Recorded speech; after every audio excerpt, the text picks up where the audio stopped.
कहानियां तो आपने खूब सुनी होंगी, लेकिन ऐसी ही राजा रानी की एक कहानी में पूर्व सीएम भूपेश बघेल उलझ गए हैं। ये कहानी है खैरागढ़ राजघराने की दो रानियों के विवाद की।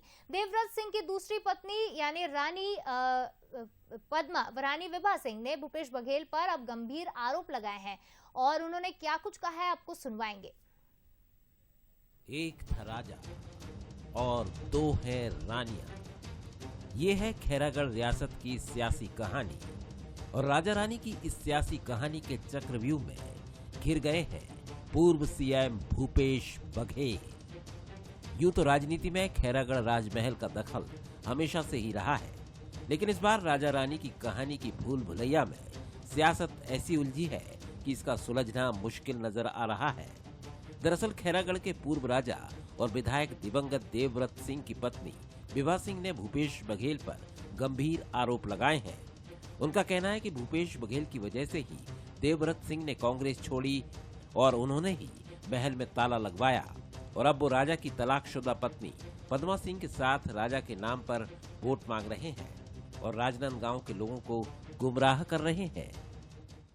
जो औरत पद्मा 11 करोड़ लेकर के जा चुकी, उस क्षेत्र को छोड़ दिया उसने 11 करोड़ के लिए, उसने बच्चों को छोड़ दिया, उसने राजा देवव्रत सिंह जी को छोड़ दिया।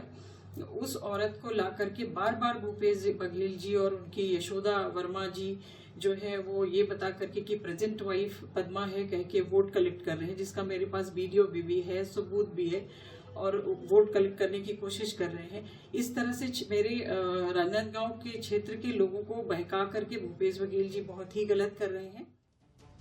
इस पूरे मामले में कुल मिलाकर दोनों रानियों की लड़ाई में सियासी तड़का लग गया है, लिहाजा दोनों तरफ से आरोप प्रत्यारोप का दौर भी शुरू हो गया है। कांग्रेस इस पूरे एपिसोड को बीजेपी की साजिश करार दे रही है, तो बीजेपी इसे कांग्रेस की अंदरूनी लड़ाई बता रही है।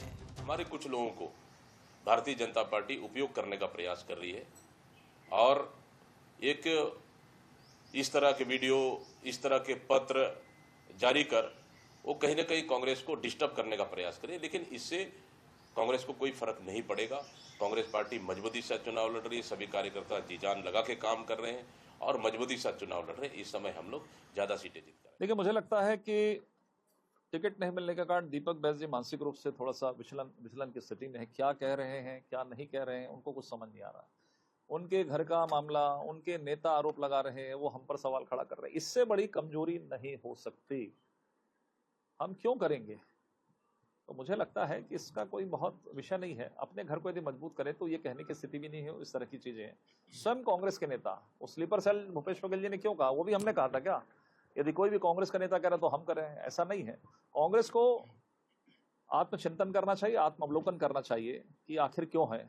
मैं तो आपको ये भी कह सकता हूं आज इस चैनल में कि 2-4 छह महीने के बाद दीपक बैस भूपेश बघेल पर भी आरोप लगा देंगे।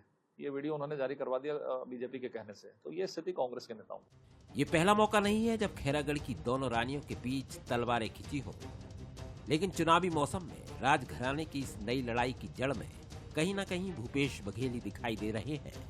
अब देखना है कि वो सियासी राजमहल के इस चक्रव्यूह को तोड़ पाते हैं या नहीं। टिकेश वर्मा, बंसल न्यूज, रायपुर।